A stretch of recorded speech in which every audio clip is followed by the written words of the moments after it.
worldwide, welcome to my YouTube channel AFRO-HISTORY on Net Media. If today is the first time you're watching my videos, please don't forget to subscribe to my YouTube channel and hit the notification bell down below. Today, I'll be taking you guys through a short video, and this is about the story of South Africa, all through the slave trade and the apartheid. Please don't forget to pay full attention and digest the information carefully. I'll be watching with you guys. Much love.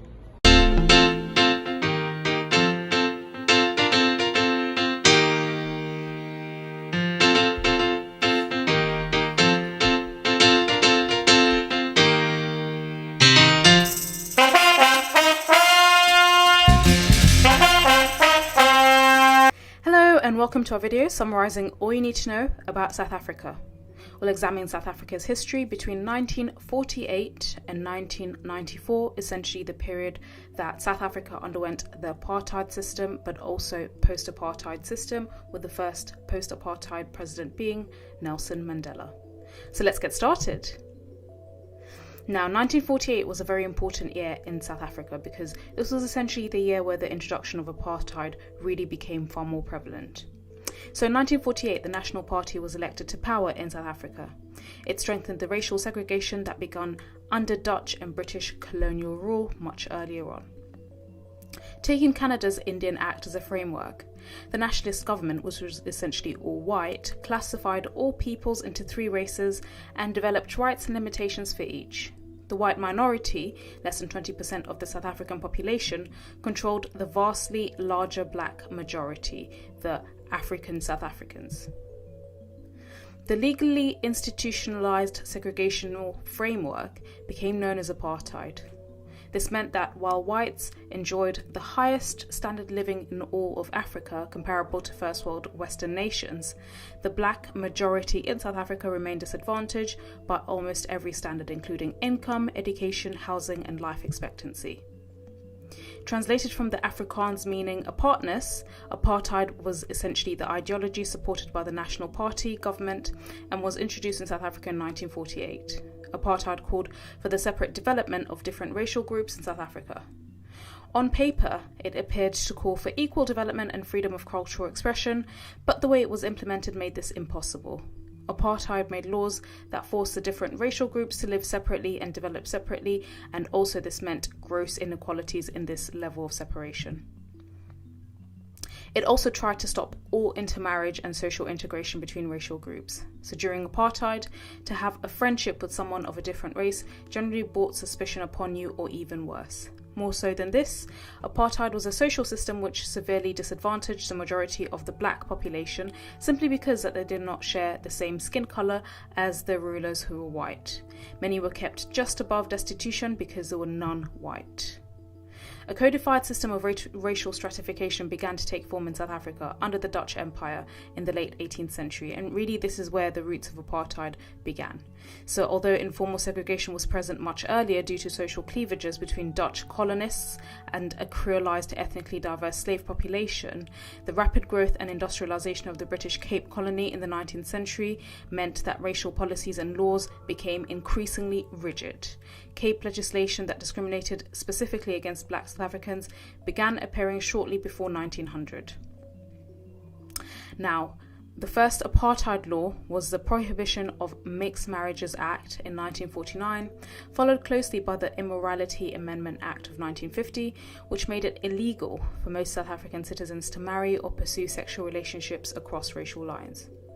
The Population Registration Act in 1950 classified all South Africans into one of four racial groups based on appearance, known as ancestry, socioeconomic status, and cultural lifestyle. So this was black, white, coloured, and Indian categories, the last of two which included several sub-classifications. Places of residence were also determined by this racial classification. So between 1960 to 1983, 3.5 million non-white South Africans were removed from their homes and forced into segregated neighbourhoods in one of the largest mass evictions in modern history.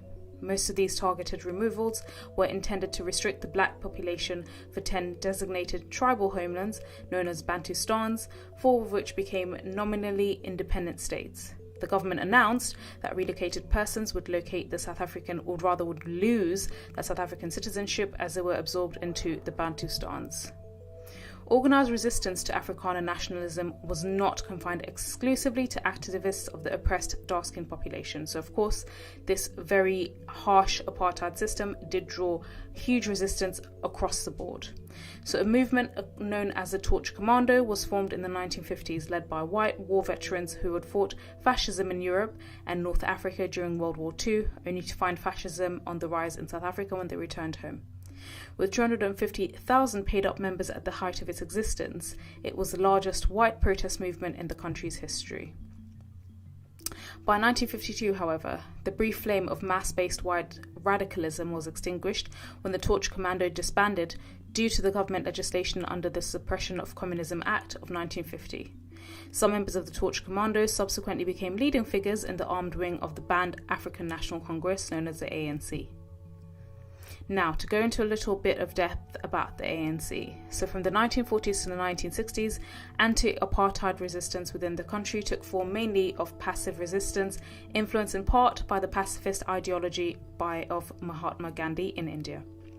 After the March 1916 massacre of 69 peaceful demonstrators in Sharpeville, the subsequent declaration of state emergency, and the banning of anti-apartheid parties, including the African National Congress, the ANC, the Pan-Africanist Congress, the PAC, and the Communist Party of South Africa, the focus of national resistance turned to armed struggle and underground activity. The history of resistance by the ANC goes through three phases. The first was a dialogue and petition, the second direct opposition, and the last the period of exiled armed struggle. In 1949, just after apartheid was introduced, the ANC started on a more militant path, with the Youth League playing a more important role. The ANC introduced a programme of action in 1949, supporting strike action, protests, and other forms of non-violent resistance. Nelson Mandela, Oliver Tambo, and Walter Sisulu started to play an important role in the ANC in this period. In 1952, the ANC started the Defiance Campaign, and this campaign essentially called on people to purposefully break apartheid laws and offer themselves for arrest. It was hoped that the increase in prisoners would cause the system to collapse and get international support for the ANC. Black people got onto white buses, used white toilets, and entered white areas, and refused to use passes. Despite 8,000 people ending up in jail, the ANC caused no threat to this apartheid regime. The armed wing of the ANC, Umkhonto weSizwe, abbreviation MK meaning Spear of the Nation, claimed moral legitimacy for the resort to violence on the grounds of unnecessary defence and just war. From the 1960s until 1989, MK carried out numerous acts of sabotage and attacks on military, police and personnel. The Truth and Reconciliation Commission noted in 2003 that, despite the ANC's stated policy of attacking only military and police targets, the majority of casualties were civilians. The National Liberation Movement was divided in the early 1960s when an Africanist faction within the ANC objected to an alliance between the ANC and the Communist Party of South Africa. Leaders of the Communist Party of South Africa were mostly white. Hence, the Africanists broke away from the ANC to form the Pan-Africanist Congress and its military wing named POCO, which became active mainly in the Cape Provinces. During the early 1990s, POCO was renamed Azanian People's Liberation Army, APLA. Its underground cells conducted armed robberies to raise funds and obtain weapons and vehicles. Civilians were killed or injured in many of these robberies. In 1993, attacks on white civilian targets in public places increased. APLA denied the attacks were racist in character, claiming that they were directed against the apartheid governments, as all whites, according to the PAC, were complicit in the policy of apartheid. An attack on a Christian church in Cape Town in 1993 left 11 people dead and 58 injured.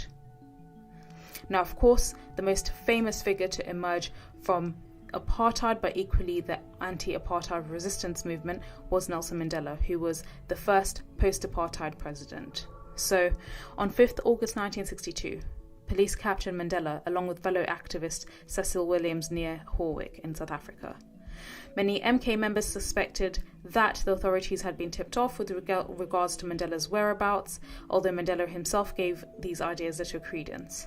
In later years, Donald Rickard, a former American diplomat, revealed that the Central Intelligence Agency, who feared Mandela's association with communists, had informed the South African police of his location. Jailed in Johannesburg's Marshall Square prison, Mandela was charged with inciting workers' strikes and leaving the country without permission. Representing himself with Slovo as legal advisor, Mandela intended to use the trial to showcase the ANC's moral opposition to racism, while supporters demonstrated outside the court. He moved to Pretoria, where he could visit him, and there he began a correspondence studies for a Bachelor of Laws degree from the University of London International Programmes.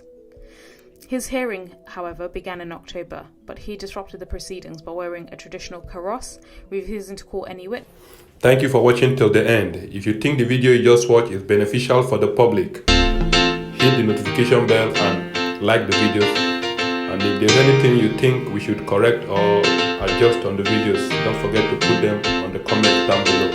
We'll be waiting to hear from you.